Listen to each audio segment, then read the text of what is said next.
Hello dear student, आज का जो हमारा नया टॉपिक है वो आ जाता है तरल स्तंभ के कारण दाब या तरल दाब पर गुरुत्व का प्रभाव। हमने कल तरल दाब पढ़ा था। हमने कल क्या पढ़ा था बच्चों? तरल दाब पढ़ा था। तरल दाब मैंने क्या बताया था कि जिस बर्तन में भी हम तरल लगते हैं उसकी जो दीवारें होती हैं बर्तन की, वो भी तरल पर क्या लगाती है? बल आरोपित करती है। इस बल को ही हमने इस बल लगाती थी और इसके एकांक क्षेत्रफल लगने वाले बल को हमने क्या कहा था? तरल दाब। अब जो है हमारा तरल स्तंभ के कारण तरल दाब पर गुरुत्व का प्रभाव है कि अगर हम h गहराई पर किसी को ले जाएं तो इस पर गुरुत्वीय त्वरण का क्या प्रभाव पड़ेगा। मैं कह रहा हूँ, माना कोई एक रो घनत्व है, रो घनत्व का कोई द्रव है। कितने घनत्व का? रो घनत्व का कोई द्रव है। ये रो घनत्व का द्रव है कोई, ठीक है। इसके मैं कह रहा इसमें कोई h गहराई पर, कितनी गहराई पर? h गहराई पर एक बिंदु हमने B पर द्रव दाब ज्ञात करना है। कोई यहाँ बिंदु कितना है? B। इस पर हमें क्या निकालना है? द्रव दाब निकालना है। क्लियर है? माना जो हमने ये एक ए क्षेत्रफल वाला एक क्या ले लिया? एक बेलन माप मान लिया हमने। इसमें किसकी रचना कर ली भाई? एक क्षेत्रफल ए वाले बेलन की रचना कर ली है हमने इसमें। क्लियर? उसके बाद मैंने क्या कहा है कि इसकी ऊंचाई कितनी है? h। इसका क्षेत्रफल कितना है? a। तब इसका आयतन कितना हो जाएगा? हमें पता है आयतन बराबर किसके होता है? आयतन बराबर किसके होता है? आयतन बराबर लंबाई गुना चौड़ाई गुना ऊंचाई। तो लंबाई गुना चौड़ाई क्या होती है? हमारा क्षेत्रफल।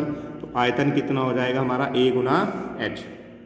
आयतन कितना हो जाएगा? a Guna h। और हम आयतन को किससे प्रदर्शित करते हैं? v से।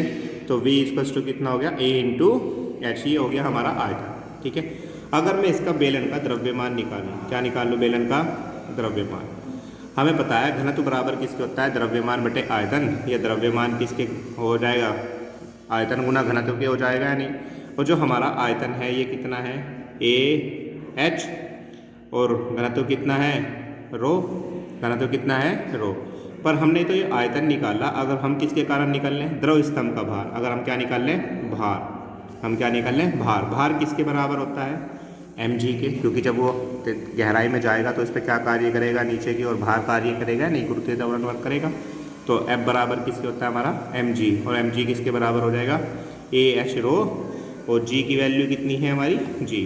तो जो हमारा भार आया कितना आ गया है? a h rho g। परंतु हमें पता है कि जो हमारा दाब होता है P किसके बराबर होता है? F अपॉन a के। P किसके बराबर होता है? F अपॉन a के। और mg किसके बराबर होता है? हमारा F के इक्वल होता है, क्योंकि बल ही किसके बराबर होता है? भार के। तो mg किसके बराबर हो गया है? F के। तो P बराबर किसके? F upon a। F की वैल्यू कितनी है हमारी? a h rho g upon में कितना? a से क्या रिमूव हो गया? a। तो P बराबर कितना है हमारा? h rho g। P बराबर कितना आया? h rho g। यही क्या है हमारा? द्रव दाब के किसी बिंदु पर द्रव का दाब है, किसी भी बिंदु पर, ठीक है। यहाँ मान लिया नीचे B था, इस पर क्या है हमारा? ये दाब है कि किसी बिंदु पर द्रव का दाब है, ठीक है। जब वो कितनी गहराई पर हो? h गहराई पर हो। और द्रव का घनत्व कितना हो? रो। और गुरुत्वीय त्वरण कितना हो? g। तो ये कह रहा जो दाब है, गहराई, घनत्व और गुरुत्वीय त्वरण के गुणनफल के बराबर होता है। किसके बराबर होता है? गुरुत्वीय त्वरण के गुणनफल के, इन सब के बराबर होता है। क्लियर है? यही क्या था हमारा तरल स्तंभ के कारण तरल दाब पर गुरुत्व का प्रभाव था, ठीक है। अगर हम बात करते हैं द्रव दाब के नियम की, किसकी बात करते हैं? द्रव दाब के नियम। नेक्स्ट टॉपिक आता है हमारा द्रव दाब के नियम। द्रव दाब के नियम कितने होते हैं? मैं कुछ देख लेता हूँ, कुछ नियमों पे बात कर लेते हैं, 2-3 नियम पे बात कर लेते हैं। सबसे पहली बात अगर हम करते हैं पहले नियम की, किसी द्रव के भीतर एक ही तल में स्थित सभी बिंदुओं पर द्रव का दाब क्या होगा? समान। मान लिया ये हमारा कोई क्षैतिज है, इसमें क्या भरा हुआ है? द्रव। ये बर्तन हो गया, इसमें क्या भरा हुआ है? हमारा द्रव भरा हुआ है। तो मैं कह रहा हूँ इसके प्रत्येक बिंदु पर द्रव दाब क्या होगा? समान होगा। ऐसा नहीं है कि बीच में द्रव्यमान दाब ज़्यादा हो, इधर दाब ज़्यादा हो। प्रत्येक बिंदु पर द्रव दाब क्या होगा? बराबर होगा। अगर हम पहले नियम की बात करते हैं तो पहला नियम क्या है? किसी द्रव के भीतर प्रत्येक बिंदु पर क्षैतिज तल में, किसमें भाई? क्षैतिज तल में सभी बिंदुओं पर द्रव का दाब क्या रहता है? समान रहता है, ठीक है। क्लियर है? सेकंड जो बात करते हैं, मैं कह रहा कोई द्रव है जिसमें क्या है? कोई पिंड डूबा हुआ है और इसकी दीवारों पर जो आरोपित बल होगा, जो दाब होगा, पिंड के प्रत्येक बिंदु के लंबवत कार्य करेगा। मैं कह रहा हूँ ये किसी में हमें द्रव भरा हुआ है, तो इसमें जो द्रव है ये दाब लगा रहा होगा बाहर की ओर, ठीक है, बल लगा रहा होगा। तो ये प्रत्येक बिंदु के क्या की ओर होगा, लंबवत बाहर की ओर होगा। कैसे होगा भाई, लंबवत बाहर की ओर होता है। ठीक है, क्लियर है। तो ये हमारे 2-3 नियम हैं, इनको आप अपना देख सकते हो। ठीक है, क्लियर। नेक्स्ट टॉपिक आता है हमारा पास्कल का नियम। पास्कल का नियम क्या था, एक साइंटिस्ट थे ब्लेज पास्कल। ठीक है, फ्रांसीसी साइंटिस्ट थे हमारे ब्लेज पास्कल। इन्होंने 1653 ईस्वी में, कितने ईस्वी में, 1653 ईस्वी में। साइंटिस्ट कौन थे, ब्लेज पास्कल। क्या नाम था, ब्लेज पास्कल। ठीक है ना।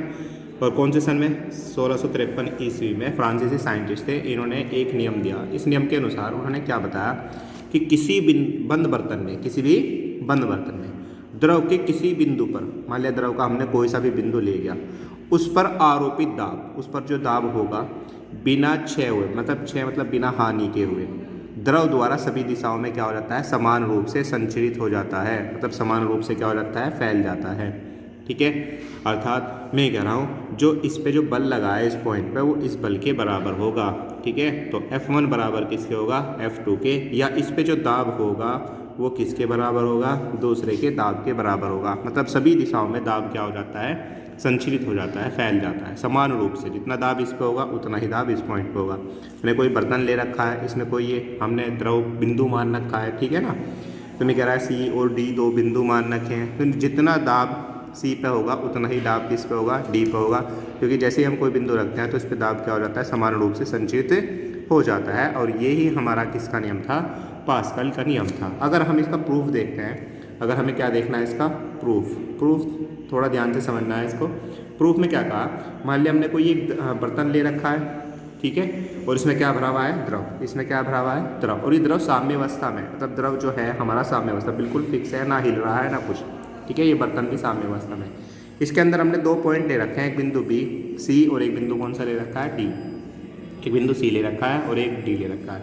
हमने क्या किया, C और D को अक्ष मानकर एक बेलन की कल्पना कर ली। किसकी कल्पना कर ली हमने, C और D को अक्ष मानकर एक बेलन की कल्पना कर ली। ठीक है, और जिसका क्षेत्रफल मैंने कितना कह दिया है, A। इस पूरे बेलन का क्षेत्रफल कितना कह दिया है मैंने, A। ठीक है, मैं कह रहा हूँ C व D के बेलन समतल पृष्ठों पे हैं। जो समतल है ना, ये किस पर है, पृष्ठों पर है। ठीक है, इस बेलन के अंदर भी द्रव भरा है और इसके बाहर भी द्रव भरा है। जब हमने कल्पना ही तो की है, हमने बेलन नहीं लिया, इसमें हमने बेलन की क्या की है, कल्पना। तो हमने क्या किया, हमने क्या माना है कि इसके अंदर भी द्रव भरा हुआ है बेलन के, और इसके द्रव के बाहर भी क्या है, इस बेलन के बाहर भी क्या है, द्रव। तो इसके अंदर वाला भी द्रव पे क्या लगा रहा होगा, दाब, बल लगा रहा होगा, और बाहर का द्रव भी इस पर क्या लगा रहा होगा, दाब।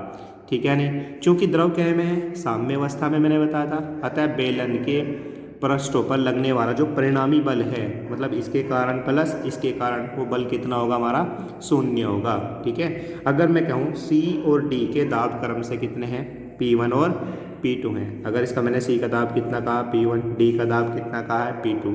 तो ये कह रहा है, तो जो हमारा P बराबर किसके होता है, F/A होता है, या F बराबर कितना हो जाएगा, P × A हो जाएगा। नहीं, अगर मैं पहले के लिए बल लगा लूँ, 1 निकालता हूँ, तो F1 किसके बराबर हो जाएगा, P1A के। और दूसरे के पे बल लगा लूँ, दूसरे बिंदु पे बल निकालता हूँ, तो F2 किसके बराबर हो जाएगा, P2A के। चूँकि द्रव कह में है, साम्य अवस्था में।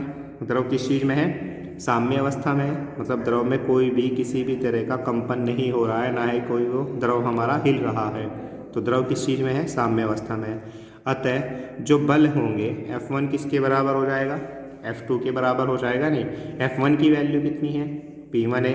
F2 की वैल्यू कितनी है, P2A। A से क्या रिमूव हो गया हमारा, A। तो P1 किसके बराबर आ गया हमारा, P2 के। और यही क्या है हमारा पास्कल का नियम है कि प्रत्येक बिंदु पे जो द्रव दाब है वो क्या होता है, बराबर होता है, समान रूप से संचरित हो जाता है। अतः जितना दाब हमारा C पर होगा उतना ही दाब किस पर होगा, हमारा D पर होगा। ठीक है, तो P1 किसके बराबर हो जाएगा, हमारे P2 के बराबर हो जाएगा। क्लियर।